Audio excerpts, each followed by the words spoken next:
Hi, Phil Bartlett here, your personal agent. Another market update for you. It's May the 23rd. Obviously, we just had the announcement of the general election, which is bound to have a bit of an impact on the property market. As to what that will be yet, that's too early to say.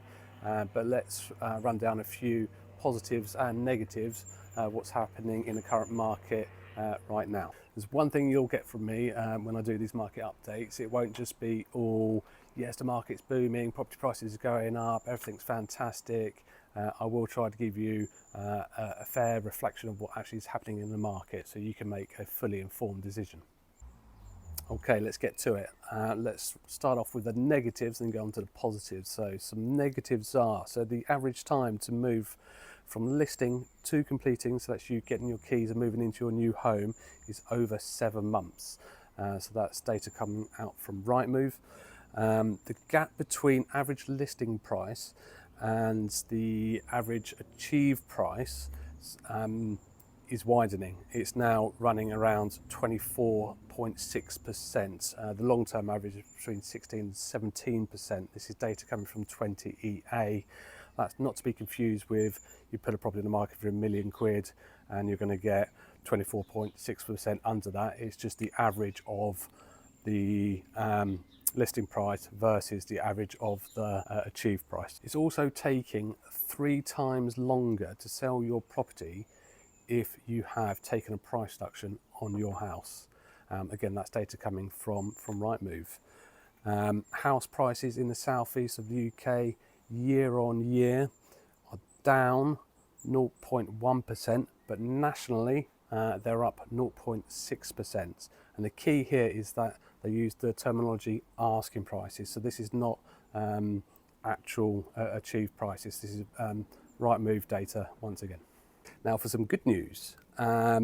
So transaction levels, which is great for us estate agents. They're up 17% for the first 4 months of this year versus the same period last year.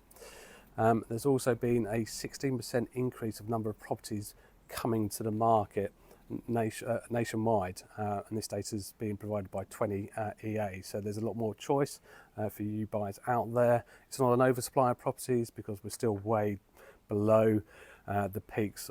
And the good news regarding about the latest CPI interest rate, it's obviously come down from 3.2%, now sitting at 2.3%, close to its target base rate of 2%. The market was expecting a rate cut in June. However, with the announcement of the general election, I'm not entirely convinced that the Bank of England will make any adjustments while general election is going on, but I hope to be proved wrong because the mortgage rates were beginning to reduce. So hopefully, yes, that mortgage rates will continue on a downward trend. The overall message is that it's still very much a price sensitive market. If you don't price correctly and you take a price reduction, then you could be sitting on the market for an extended period of time or sell at all. There's more supply in the market, so buyers have choice, and also if you're selling, that means you're competing against other properties that are on the market. And again, with the gap widening between the average asking price versus the average achieved price, again, that's just illustrating that a lot of agents out there are overpricing, and that's working against all those vendors out there.